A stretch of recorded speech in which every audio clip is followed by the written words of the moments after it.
बिस्मिल्लाहिर्रहमानिर्रहीम। अस्सलाम वालेकुम students, welcome to physics class. बच्चों, जैसा कि आप लोग जानते हैं कि हमने पार्ट 1 की फिजिक्स का जो चैप्टर नंबर 1 है मेजरमेंट्स, उसकी प्रॉपर लेक्चर सीरीज का आगाज किया है और इसी का आज थर्ड लेक्चर है जो कि हमारा टॉपिक मेन है सिस्टम ऑफ यूनिट्स। बच्चों, यूनिट्स क्या होते हैं, यूनिट्स की हमें जरूरत क्यों पेश आई, डेली लाइफ में यूनिट्स का क्या इस्तेमाल है, हम यूनिट्स को कहां कहां पे इस्तेमाल करते हैं और फिजिकल क्वांटिटीज की रिप्रेजेंटेशन के लिए, उनकी एक्सप्लेनेशन के लिए यूनिट्स कितने जरूरी हैं, इन तमाम सवालों के जवाब हम सीखेंगे आज की वीडियो में। तो बच्चों, एक मिसाल से लेक्चर का आगाज करते हैं। मिसाल के तौर पे आप में से कोई बंदा कोई अपना स्टोर बनाना चाह रहा है, करियाना स्टोर बनाना चाह रहा है और उसे करियाना स्टोर के लिए अपने के लिए चीनी चाहिए, शुगर चाहिए, और वो फोन करता है मिल में जहां से चीनी की प्रोडक्शन हो रही है जी कि मुझे चीनी भेज दी जाए। और सुबह एक बंदा आए उनके पास, उनकी दुकान के आगे कोई 2 किलो चीनी उठा के ले आए या किसी चम्मच में चीनी उठा के ले आए, तो क्या उसे 1 चम्मच या 2 चम्मच चीनी चाहिए थी अपने स्टोर को या अपने जनरल स्टोर को चलाने के लिए? नहीं जी। तो अगर वो बंदा फोन करता है, किसी को घर के लिए चीनी चाहिए, अपने घर के इस्तेमाल के लिए चीनी की जरूरत है, और वो फोन करता सुबह, उसके दरवाजे के आगे ट्रक आगे खड़ा हो चीनी का, तो ये भी इंफॉर्मेशन ठीक नहीं है। तो इसका मतलब है कि हमें स्पेसिफाई करना पड़ेगा कि हमें कितनी अमाउंट में चीनी चाहिए, कितनी अमाउंट में शुगर चाहिए। तो उसके लिए हमें कोई स्पेशल स्पेसिफिक यूनिट की जरूरत है। हमें ग्राम्स में चाहिए, किलोग्राम में चाहिए, मन में चाहिए या टन में चाहिए, कितनी चाहिए हम उतनी बताएं ताकि हमारी जो है वो जरूरत पूरी हो सके। ठीक है स्टूडेंट, इसी तरह से डिफरेंट क्वांटिटीज के लिए एक से ज्यादा यूनिट्स भी इस्तेमाल होते हैं। मिसाल के तौर पे ग्राम, किलोग्राम, पाउंड, ये मैस के लिए डिफरेंट यूनिट्स हैं। आप कह लें कि डिफरेंट इलाकों में जो इस्तेमाल होते हैं। इसी तरह लेंथ की अगर बात करें तो लेंथ में बच्चों आपके पास मीटर, किलोमीटर, सेंटीमीटर, मिलीमीटर, गज, ये लेंथ के लिए हैं। इसी तरह से अगर आप बात करें टाइम के लिए तो सेकंड, मिनट, घंटे, दिन, महीने, साल, ये डिफरेंट यूनिट्स, ये डिफरेंट आप कह लें कि मौकों पे आप टाइम के लिए इस्तेमाल करते हैं। तो हमें किसकी जरूरत है? इन सब के लिए आप कह लेंगे डिफरेंट कंट्रीज में या डिफरेंट इलाकों ने अपने अपने यूनिट्स क्रिएट किए हुए थे। अगर हम बात करें 1960 से पहले, जैसे ब्रिटिश सिस्टम था आपके पास एफपीएस सिस्टम। अब जो एफपीएस सिस्टम में आप कह रहे लेंथ, मैस और टाइम के लिए जो यूनिट इस्तेमाल किया जाता था, लेंथ के लिए फुट इस्तेमाल किया जाता था, मैस के लिए पाउंड, उसको हम एलबी से रिप्रेजेंट करते हैं, और टाइम के लिए सेकंड। अब ये एफपीएस सिस्टम था, ब्रिटिश कह लें। इसी तरह एक दूसरा सिस्टम भी सीजीएस सिस्टम, ये सीजीएस सेंटीमीटर, ग्राम और सेकंड, इसमें इन तीनों क्वांटिटीज को, लेंथ, मैस और टाइम को सेंटीमीटर, ग्राम और सेकंड से आप रिप्रेजेंट करते थे। थर्ड सिस्टम आप जो है वो एमकेएस, जिसमें मीटर, किलोग्राम और सेकंड ये यूनिट्स दिए गए थे।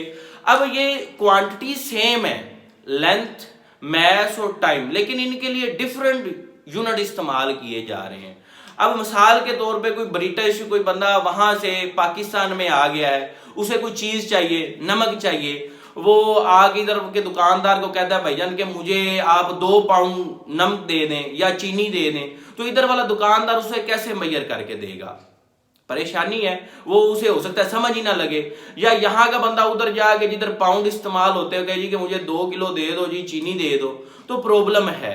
ये तमाम प्रॉब्लम के इंटरनेशनली तौर पे सतह पे जो लोगों को फेस करने पड़ रहे थे, क्यों ना कि ऐसे यूनिट्स बनाए जाए जो हर जगह पे सेम हो, जहां पे ये कंफ्यूजन ना हो आपके पास कि एक ही चीज के डिफरेंट यूनिट्स इस्तेमाल हो रहे हैं। तो इंटरनेशनल लेवल पे जो साइंटिस्ट थे, जो लोग थे, वो सारे इकट्ठे हुए और 1960 में यूनिट्स का एक प्रॉपर सिस्टम बनाया गया कि हर मुल्क में डिफरेंट यूनिट्स, जो मैस को एक प्रॉपर यूनिट दे दिया गया, लेंथ को भी यूनिट दे दिया गया, इसी तरह से आप कह लें टाइम को भी और डिफरेंट बेस क्वांटिटीज को भी। अभी मैंने जैसे बात की के एक ही क्वांटिटी के एक से ज्यादा यूनिट है। जैसे देखिएगा आपके पास लेंथ का यूनिट है मीटर। अब एक मीटर में 100 सेंटीमीटर होते हैं। फुट की बात करें तो 3.28 फुट होते हैं। अब ये यूनिट तो एक ही है, क्वांटिटी एक है, लेकिन ज्यादा यूनिट आप इस्तेमाल कर रहे हैं इंटरनेशनली। इस तरह किलोग्राम की अगर बात की है तो 1 kg में आप कह लेंगे 1000 जो है वो ग्राम होते हैं और पाउंड जो है वो 2.2 होते हैं। तो ये डिफरेंट यूनिट्स हैं। हमें ऐसे यूनिट चाहिए जो इंटरनेशनली हर जगह पे सेम हो, आप अपनी बात एक्यूरेट तरीके से पहुंचा सकें। ठीक हो गया बच्चों, मैंने आपसे बात की कि ये वो यूनिट्स हैं जो कह लें बिफोर 1960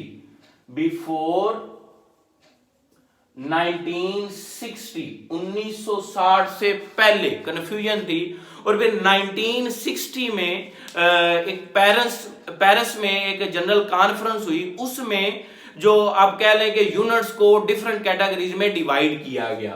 तो उसमें 3 टाइप्स बनाई गई यूनिट्स की। टोटल कितनी टाइप्स स्टैब्लिश की गई? 3। आपके पास एक कैटेगरी थी बेस यूनिट, ड्राइव यूनिट्स और फिर कुछ सप्लीमेंट्री यूनिट्स थे। अब बेस यूनिट कौन से यूनिट हैं? वो यूनिट जो बेस क्वांटिटीज को एक्सप्लेन करते हैं। बच्चों बेस क्वांटिटीज कितनी है? टोटल 7 क्वांटिटीज है। तो बेस यूनिट कितने होंगे? बेस की तादाद में टोटल 7 यूनिट्स होंगे। तो वो यूनिट्स जो बेस क्वांटिटीज को एक्सप्लेन करते हैं उनको आप क्या कहते हैं? बेस यूनिट्स कहते हैं। और वो टोटल तादाद में कितने हैं? 7 हैं। लेंथ के लिए जो सिस्टम इंटरनेशनल में यूनिट्स को नाम दिया गया या लेंथ के यूनिट को नाम दिया गया वो था मीटर। लेंथ का यूनिट क्या है बच्चों? मीटर। मैस का यूनिट किलोग्राम। इस तरह टाइम का यूनिट सेकंड, टेम्परेचर का यूनिट केल्विन, करंट का, इलेक्ट्रिक करंट का एम्पेयर, और इसी तरह इंटेंसिटी ऑफ लाइट का जो यूनिट था वो कैंडेला, और अमाउंट ऑफ सब्सटेंस का मोल। अब ये यूनिट्स हर जगह पे सेम हैं। जो ये क्वांटिटीज को यूनिट्स दिए गए हैं 7 कह लें, length, mass, time, temperature, current, intensity, amount of substance, ये सेम है। अब बच्चों से अक्सर सवाल पूछा जाता है जी कि what are the base units. तो सम टाइम स्टूडेंट जो है वो बेस यूनिट्स की बजाय बेस क्वांटिटीज के नाम बता देते हैं, तो वो गलत बता देते हैं। तो इसमें भी आपने मुहतात रहना है कि आपसे अगर यूनिट्स पूछे गए हैं तो आप यूनिट्स बताएं, ना कि क्वांटिटीज बताना शुरू हो जाएं। इसी तरह से बच्चों आपके पास दूसरी जो यूनिट्स हैं वो है ड्राइव्ड यूनिट्स। ड्राइव यूनिट्स कौन से होते हैं बच्चों? वो यूनिट्स जो एक्सप्लेन करते हैं, जो डिस्क्राइब करते हैं कौन सी क्वांटिटीज को? ड्राइव्ड क्वांटिटीज को। और ड्राइव क्वांटिटीज कौन सी हैं? जो बेस से निकाली गई हैं या बेस से ड्राइव की गई हैं। तो ये तो तादाद में 7 हैं। तो ड्राइव यूनिट्स कितने हैं? ड्राइव यूनिट बच्चों होते हैं इनफिनिटी, क्योंकि ड्राइव क्वांटिटीज भी इनफाइनाइट है तो ड्राइव यूनिट्स भी क्या होंगे? इनफाइनाइट होंगे। इसकी मिसालों में जैसे फोर्स है। फोर्स आप जानते हैं कि ड्राइव क्वांटिटी, और फोर्स निकली है बेसिकली न्यूटन सेकंड लॉ से, F = ma। अब मैस और एक्सेलरेशन, इसका यूनिट न्यूटन होता है। अगर बेस यूनिट में आप निकालेंगे तो मैस का किलोग्राम और एक्सेलरेशन का मीटर पर सेकंड स्क्वायर। तो आपके पास फोर्स का यूनिट क्या बना? किलोग्राम मीटर पर सेकंड स्क्वायर। अब ये देखें, ये बेस यूनिट से मिलके बना है, बेस यूनिट से मिलके बना है। इस तरह दूसरी एग्जांपल है जाउल, वर्क का यूनिट। ये भी आप न्यूटन मीटर है, और अगर बेस में निकालेंगे तो किलोग्राम मीटर स्क्वायर पर सेकंड स्क्वायर। थर्ड एग्जांपल है पावर की। पावर का यूनिट वाट होता है, जो कि जाउल सेकंड के इक्वल होता है। इसको भी आप बेस की फॉर्म में निकाल सकते हैं। तो बच्चों ये 2 मेन आप कह लें कि टाइप्स हैं यूनिट्स की, जो इंटरनेशनल सिस्टम ऑफ यूनिट्स में डिस्क्राइब किए गए। अब कुछ यूनिट्स ऐसे थे जो ना बेस क्वांटिटीज में आ रहे थे, फिट बैठ रहे थे, और ना ही ड्राइव क्वांटिटीज में। तो उनको एक अलहदा से कैटेगरी में रख दिया और उसका नाम दे दिया सप्लीमेंट्री यूनिट्स। सप्लीमेंट्री मतलब बच्चों अजाफी यूनिट्स। ये वो यूनिट है जो ना तो बेस में है ना ही ड्राइव्ड में है, इनको सप्लीमेंट्री यूनिट कहते हैं। और बच्चों ये तादाद में दो हैं, तादाद में ये कितने हैं, दो यूनिट हैं आपके पास। पहला जो फिजिकल क्वांटिटी है प्लेन एंगल, ये जियोमेट्रिकल क्वांटिटीज हैं प्लेन एंगल। प्लेन एंगल का जो यूनिट होता है बच्चों वो होता है रेडियन।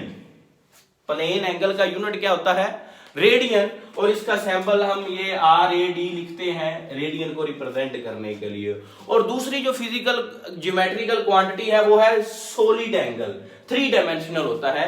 और इसका जो यूनिट होता है बच्चों वो होता है स्टीरेडियन।